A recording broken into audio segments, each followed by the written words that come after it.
Hello, bachcho, let's read the question. A 3 microfarad capacitor is charged to a potential of 300 volt and 2 microfarad capacitor is charged to 200 volt.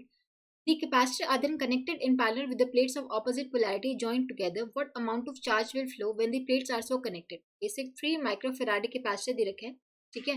3 microfarad capacitor, इस पे जो potential है 300 volt, यानी कि जो charge हो जाएगा that would be equals to, ये C1 हो गया, ये V1, तो Q1 would be equals to C1 V1. V1 की वैल्यू है 3 माइक्रोफेराडे, V1 की वैल्यू 300 वोल्ट, तो ये आ जाएगा 900 माइक्रोकुलम. ठीक है.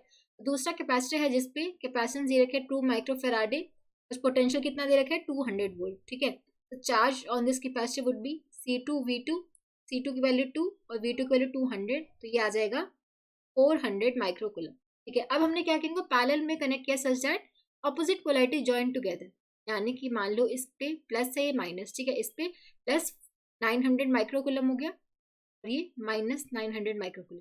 ये वाला जो गिवन कैपेसिटर था इसको हमने पैरेलल में कनेक्ट किया है such that opposite polarity join together, यानी कि जो सेकंड कैपेसिटर था इसमें 400 माइक्रोकुलम का था. ठीक है. इस पर हो जाएगा माइनस 400, ये हो जाएगा प्लस वाली पोलैरिटी है प्लस 400 माइक्रोकुलम.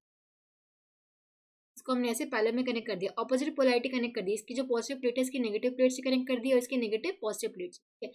अब देखो हमें बताना है कि what amount of charge will flow. अब देखो यहाँ पे जो चार्जेस का फ्लो होगा तब तक और जब तक दोनों का जो पोटेंशियल वो इक्वल ना हो जाए. जो कॉमन पोटेंशियल आएगा यहाँ पे, अब देखो common potential would be equals to C1 V1 minus C2 V2 divide by C1 plus C2, because यहाँ पे हम देख सकते हैं ऑपोजिट पोलैरिटी कनेक्टेड है, तो यहाँ पे कॉमन पोटेंशियल की वैल्यू क्या हो जाएगी C1 V1 minus C2 V2 divide by C1 plus C2.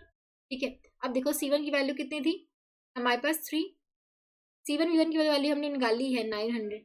ठीक है. 900 माइक्रोकुलम माइनस C2 V2 क्या 400 divide by C1 plus C2. C1 की वैल्यू कितनी है 3, C2 की वैल्यू 2, तो ये आ जाएगा 500 माइक्रोकुलम डिवाइड बाय 5, तो ये आ जाएगा 100, नीचे माइक्रोफेराडे था. ठीक है. तो ये आ जाएगा 100 वोल्ट. ठीक है. यानी कि जो कॉमन पोटेंशियल आ गया 100 वोल्ट आ गया. तो जो न्यू चार्जेस है मान लेते हैं जो इन दोनों पे न्यू चार्जेस हैं, इस पे Q1 डैश आ गया, इस पे Q2 डैश. ठीक है. Q1 डैश की वैल्यू क्या हो जाएगी C1 इंटू में V, C1 की वैल्यू कितनी है 3 और V की वैल्यू कितनी है 100, ये आ जाएगा 300 माइक्रोकुलम. और Q2 dash would be equals to C2 into V, C2 की वैल्यू कितनी थी 2, V की वैल्यू 100, तो ये आ जाएगा 200 माइक्रोकुलम. ठीक है.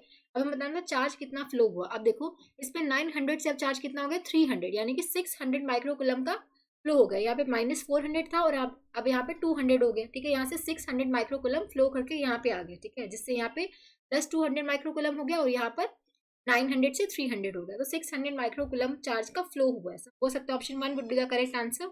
आई होप आप सबको समझ आया होगा. Thank you so much.